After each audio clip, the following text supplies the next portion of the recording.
અંકલેશ્વર ગ્રામ્ય police મથકનો staff Sajod વિસ્તારમાં પેટ્રોલિંગમાં હતો તે દરમિયાન એક સ્વિફ્ટ ગાડીમાં દેશી દારૂનો જથ્થો ભરી નવા પુનગામ પાસેના એક્સપ્રેસ હાઈવે બ્રિજ ઉપરથી દહેજ જનાર હોવાની માહિતી મળી હતી.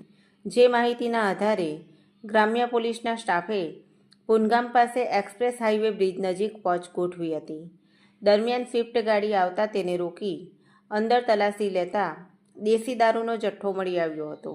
પોલીસે અંકલેશ્વરના અમરતપુરા ગામના ભાવિન ઠાકોર વસાવાની ધરપકડ કરી હતી અને ₹1 લાખ ઉપરાંતનો 504 લીટર દેશી દારૂ અને 2 લાખની સ્વિફ્ટ ગાડી તેમજ મોબાઈલ મળી ₹3,05,000નો મુદ્દામાલ કબજે કરી દેશી દારૂ અંગે પૂછપરછ કરતા તે અમરતપુરા ગામની મણિબેન વસાવાના ઘરેથી ભરી દહેજ ખાતે રહેતા અજય રાઠોડને આપવા જવાનો હોવાનું જણાવ્યું હતું.